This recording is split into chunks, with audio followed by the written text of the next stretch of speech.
I'm going to show you how you can take any chord progression and play it in the style of James Bay.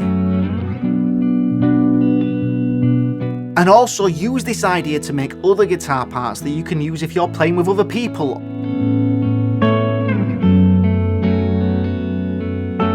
Or if you're playing in a band.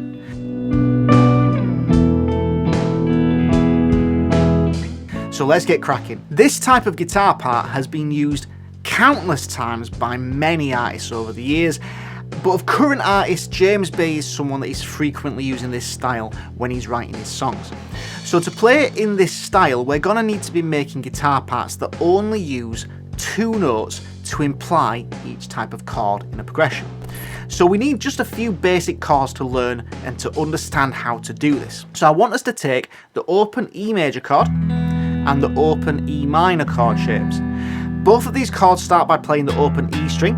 This is the root note, so this is the first of the important notes that we're going to need to imply the chords within a chord progression. Now, I want to ask, do you know the difference between the E major chord and the E minor chord? If you know about music theory, then you will know that it's the third interval that defines if we're playing a major or a minor chord type.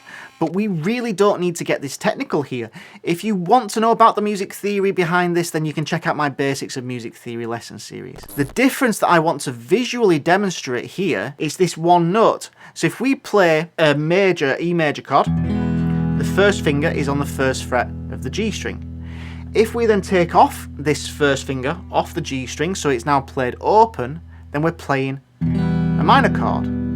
So all of the other notes are still the same, it's just this one note that changes. So these are the important notes that we need to be able to use this type of guitar part.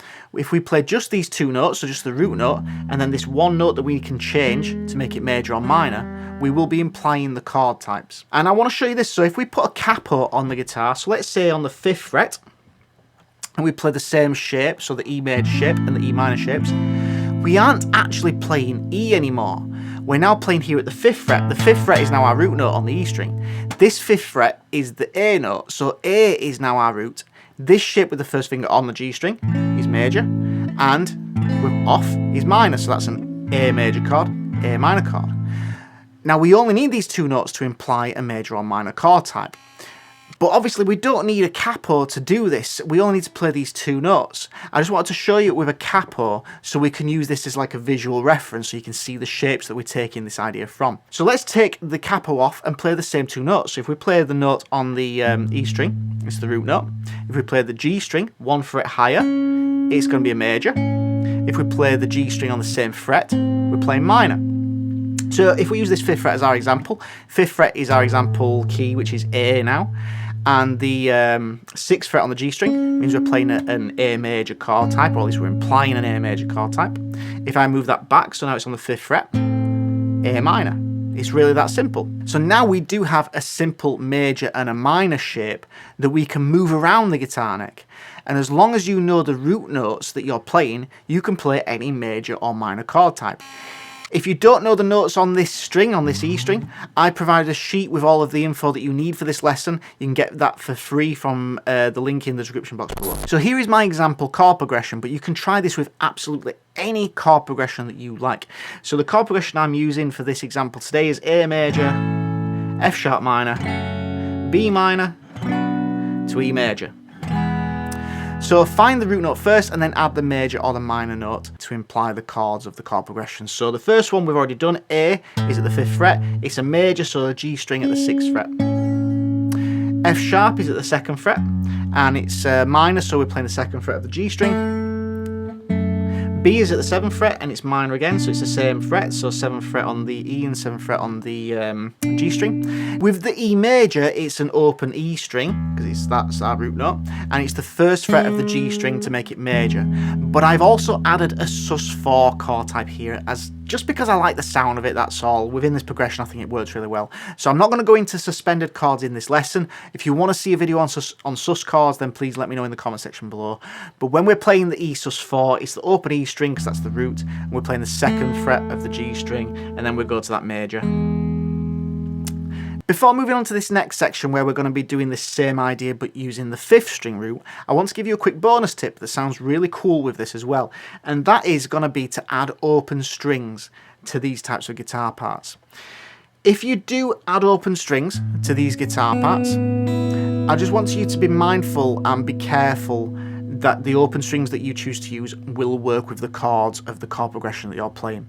So with this chord progression, given it's in A major, the open B string and the open E strings work really well with this. But if you had a chord progression where you were using, let's say, a G sharp major chord, this type of progression, the open strings like that aren't going to work very well. So all I'm going to say here is make sure you're using your ears and experiment. Now the same concept is going to work with the root notes being on the A string as well. So the simple chords that we need to use as our reference, so our visual reference like we had before with the E major and the E minor chords, this time are going to be with the A major and the A minor chords. So the root note is on the A string. This will be the first of the 2 notes that we need to make this type of guitar part. Do you know the difference between an A major chord type and an A minor chord type? The difference is the note on the B string. So for a major chord, we played the 2nd fret of the B string, and for a minor chord, we played the 1st fret of the B string. So that's going to give you the 2 notes you need. So hopefully you're getting the idea of this now. So the root note will be on the A string. To imply a major chord, we're going to go play the B string 2 frets higher than the root. To play a minor chord, we play the B string 1 fret higher than the root. Let's use the same example chord progression as before, this time using the A string for our root notes. Now this is going to make a really cool second guitar part to go along with the one I played earlier. A, we're going to play with the root note on the 12th fret of the A string. It's a major chord type, so I'm going to play the B string on the 14th fret. The F sharp, I'm going to play here at the 9th fret. It's minor, so the B string 10th fret. B, I'm going to move up to the 14th fret down here, and it's minor, so I go 1 fret higher on the B string. 15th fret. E, the sus4 is going to be, so the E is the 7th fret root note, sus4 is going to be the 10th fret on the B, and the major is going to be the 9th fret of the B. But the next step for you is to experiment with mixing all of these ideas up. And I mean, I've used the first example just using the E string for our root notes, and the second example using the A strings. But if you mix these up, you can get really creative with making guitar parts for any chord progression you like to use. I provided the free resources in the description box so you can apply these ideas to any chord progression you like.